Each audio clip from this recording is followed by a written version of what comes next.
Now we are moving to the part 3, professional experience and career. My first question is, what is the longest amount of the time you have ever stayed with one company? What was your position there? I actually spent considerable time with 3 companies.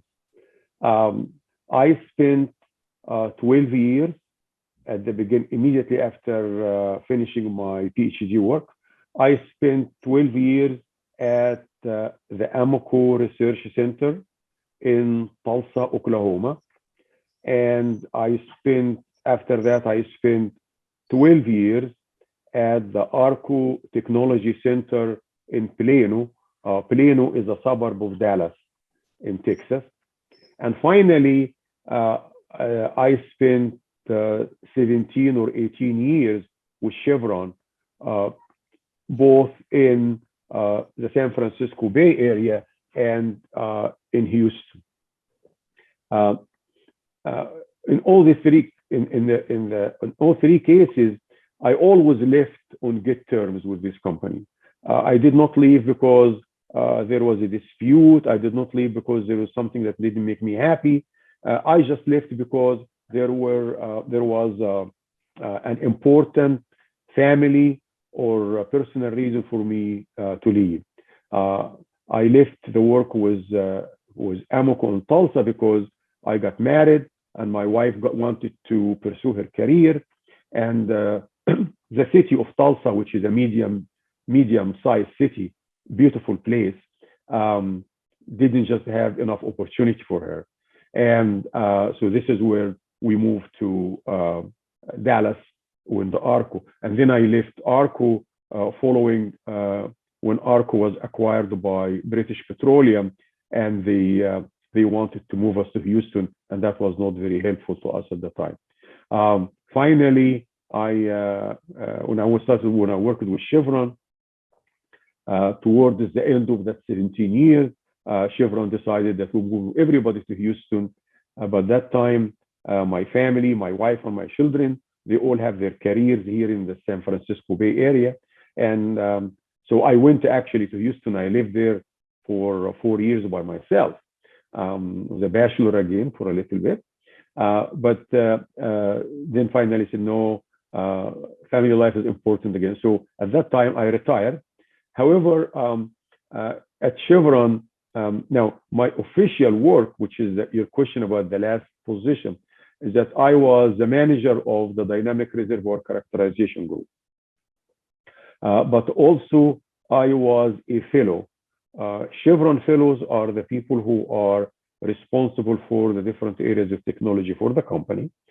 Chevron has about 20 fellows or so, and I was one of these. You get selected by the acting fellow, and actually you get appointed by the CEO of the company.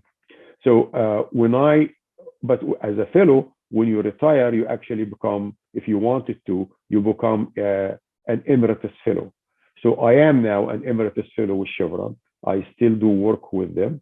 I don't get paid, but it's technical work and it's very important work for the continuation of the technology and the continuation of the development of our engineers who are starting their career, and for putting in front of our senior management information about what is important for the technology landscape in front of us. Now for all the people who are listening to me and counting, well, that's 12 years here and 12 years there and 17 years, that's how long is that? It's very long. And I just wanted to mention to everybody that I also, when I first graduated from Cairo University, I was drafted to be an assistant lecturer at the university.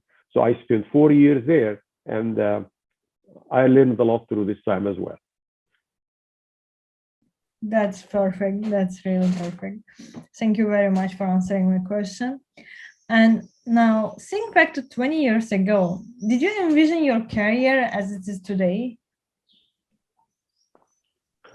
Well, okay, we'll think a little bit about the question before, and we'll talk about the years we'll talk about. So, 20 years ago, I was 30 years in my career.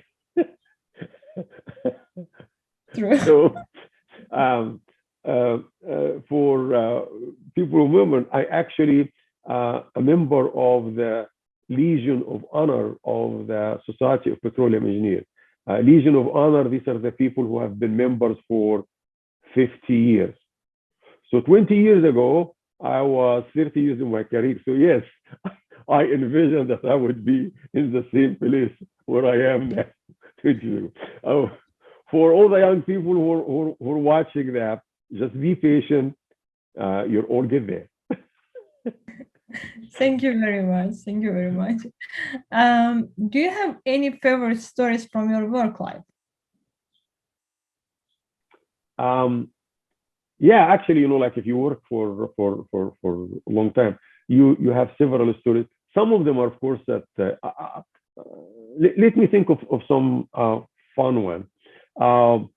Okay, the first one is that I was in the field, and by the way, let me I didn't say anything about that before, but it is important for me to say that for all young people and people who are starting their career listening to me, try to go to the field, go to where the wells are, and walk there, learn from the people who actually turn the valves on and actually get the oil and gas flowing. So anyhow, this is just a side point. And you didn't ask me about that, but I thought about it because of the story I'm going to tell you now. So I was in the field. I went to the field because we were actually running some pulse tests in the oil field of Leveland. This is in West Texas. So we're actually having pressure gauges. These pressure gauges are downhole, and then there is a cable that goes from the wellhead to the truck where we were sitting with our computers watching the pressure.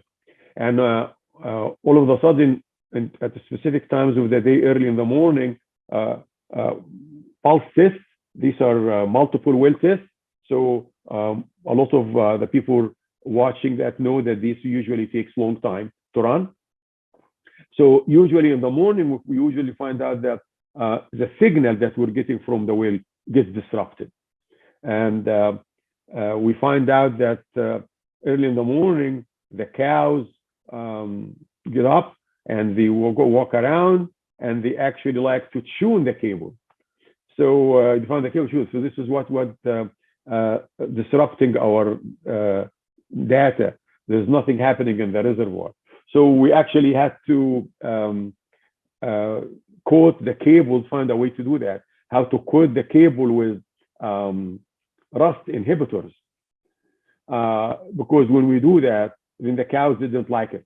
So they just leave us alone. They just have a little taste and they leave us alone. So that was a helpful part for us to do our work. Another like fun thing is that we were at work, and again, this story happened when I was working at Amoco. We were to have a staff meeting every 6 weeks. There were 6 main groups in the research center, and each group had to present their work. Every Thursday afternoon, we present our work to the senior management. So there are 6 groups. So every group gets to present every 6 weeks. So we were presenting the results of enhanced oil recovery, again, on that Leveland field where I was measuring the data before. And we were presenting the results to the management every 6 weeks. And some person noted that the recovery of the oil was increasing by about 0.1% every staff meeting. So somebody said, okay, if we just simply meet every week rather than every 6 weeks? Would that improve the recovery of the field? So, that was a big joke that's going around, is that that's the best way to improve the recovery, is not by injecting more carbon dioxide in the field, it's just by meeting more often. And let me see. Oh, okay.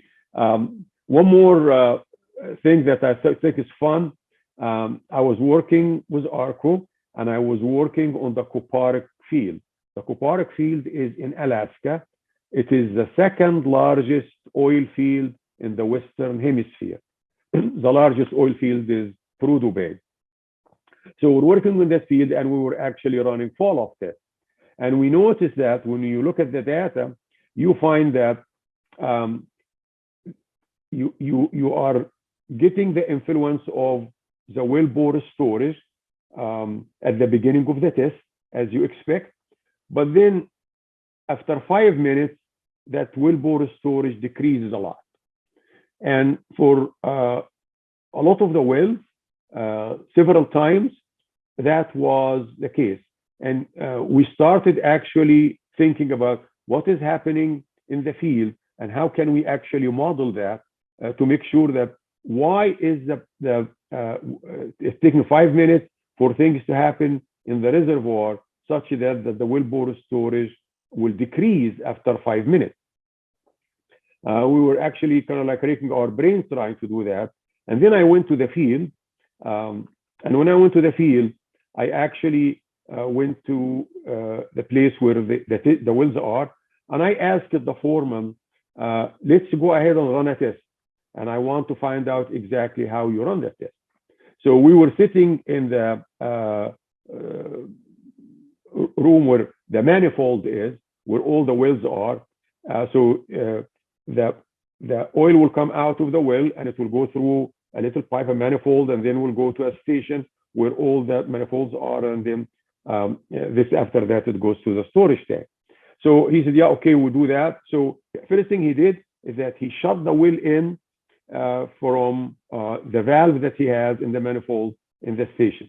Then he walked out, and I walked with him. He walked out to the wellhead, and at the wellhead, he closed the valve there. So that took 5 minutes. So what was happening is that when we first, every test we looked at, the volume of the wellbore, which actually was what's in the wellbore and what's in the manifold, from the wellbore to the station. And then after 5 minutes, he closes the valve at the wellhead, and the volume of the wellbore decreased. And that was what we're seeing in our test.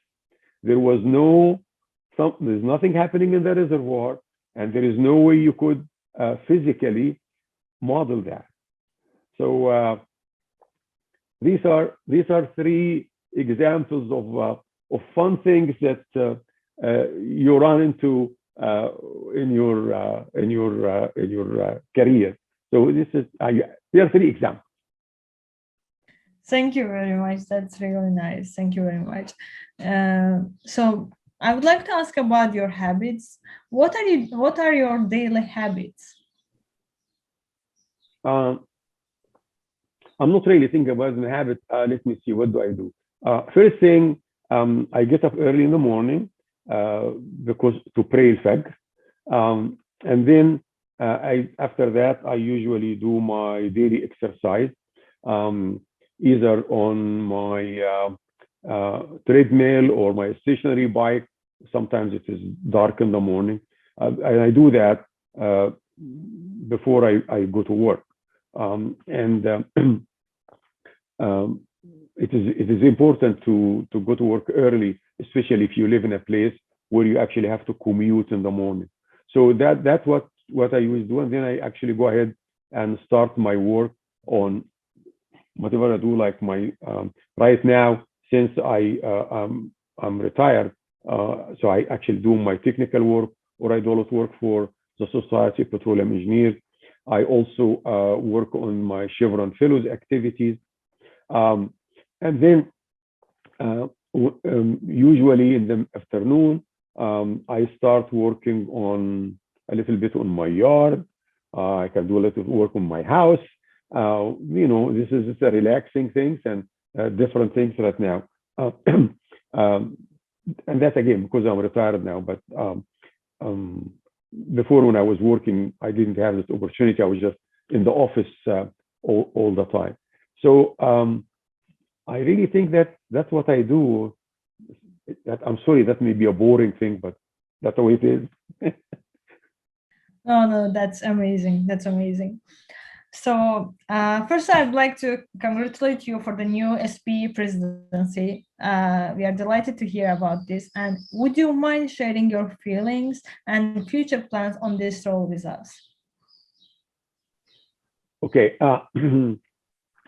Thank you for congratulations. Um, my main plan is to lead the Society of Petroleum Engineers in supporting and helping our members, especially the young members and the early career members, through the transition that our industry and the whole energy is going through. I call that sustainable transition. What we need to go being through is sustainable transition. Sustainability comes from continuing to produce oil and gas the way we have been doing it recently, because we need that production of oil and gas for decades to come. The world needs that. And while we are looking at new sources of energy, and I'm going to talk about that in a minute, we will need to continue to produce that. Not only we need to produce that, but we actually need to produce more of that. Right now, the oil and gas share of the energy mix in the world is a little bit over 50%. And in about by the year 2050, that share will decrease to about 45%. However, the volume that we produce must increase because of two things. Number one, right now there are 7.5 billion people living in the world. By the time 2020, there will be 9 billion people. So there's 1.5 more billion people needed energy. That's number one. Number two, a whole lot of more people, we will be improving in their standard of living. And we need more energy. Right now, today, in 2021, there are more than 1.5 billion people in the world that do not have electricity. They don't have electricity. So we will need to continue to produce oil and gas. And to do that, actually, we need to do more technology development to do that. Because right now, with the fields that we have, we cannot produce what needed. So this is the sustainability will come from. And then the transition. The transition is that we need to transition ourselves to the new energy part. We need to learn the skills and the technical skills that will allow us to be part of that.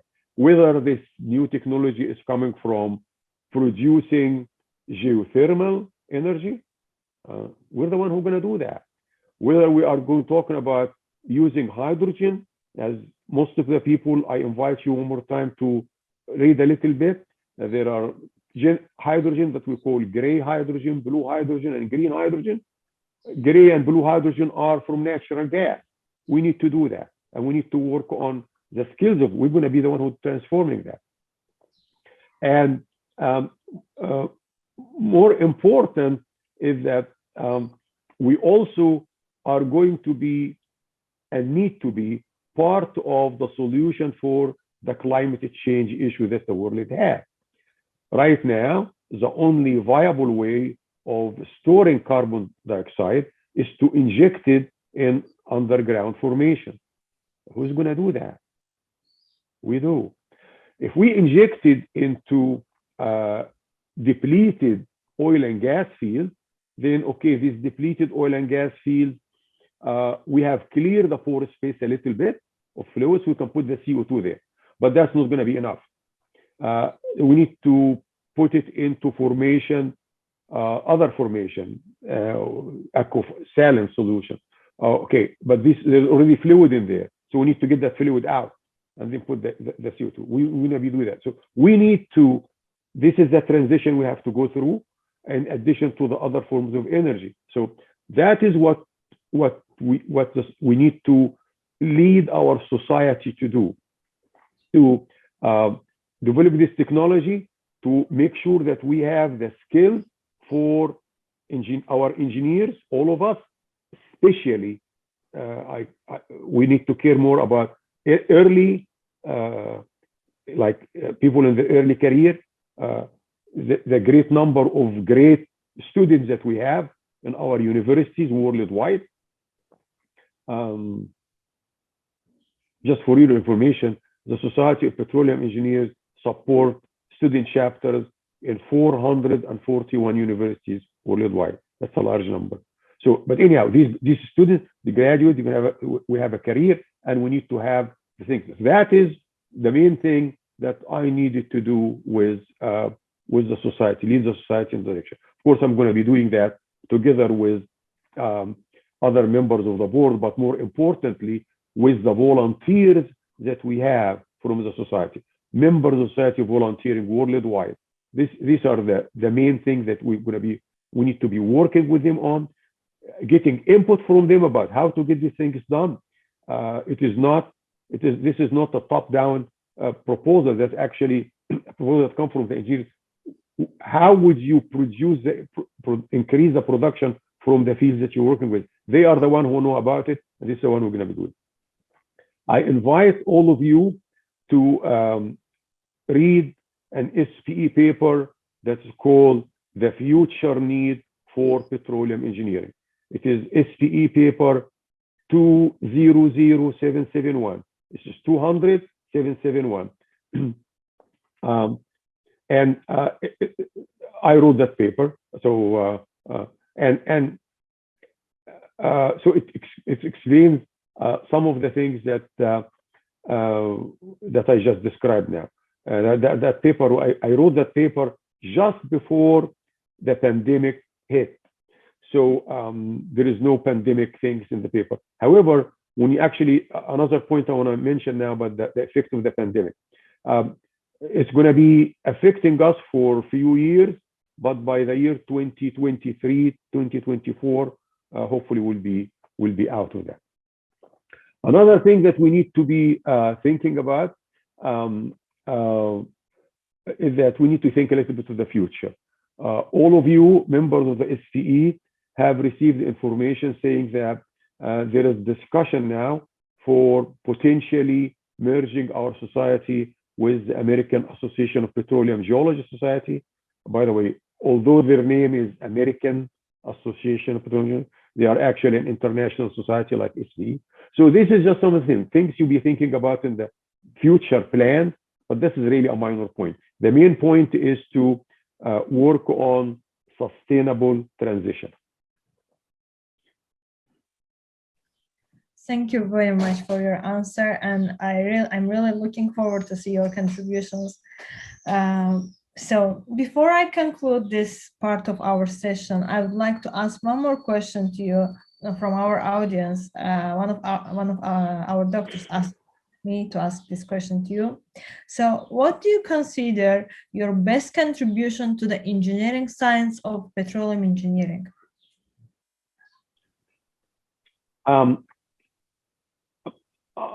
All the work that I did, I always have in mind how is that work is going to help us actually get the oil and gas from under the ground. So I guess that question is about talk about engineering science, which means that we're talking about publications and research. That's what the question is about. So if you look at the stuff that I was fortunate enough to work on and from my employers and work and publish on, all of it has to do with directly have to do with the field. So if I have to choose something specific, there are a couple of things. One of them is probably my first contribution, which I did for my PhD work, which is the Kamal Brigham charts for pulse testing. That is still the key thing for the industry now. And then the other thing is the work that I did on allowing people to measure the permeability of the reservoir directly through, although we are having multi-phase flow. So this is the Kamal Pan methods that in the literature. These two things, the Kamal Brigham stuff for pulse testing and the Kamal Pan stuff for multi-phase flow in the reservoir. So this will be the two things I would consider maybe have more lasting value. Thank you very much. Thank you very much for answering our questions and for your contributions as well.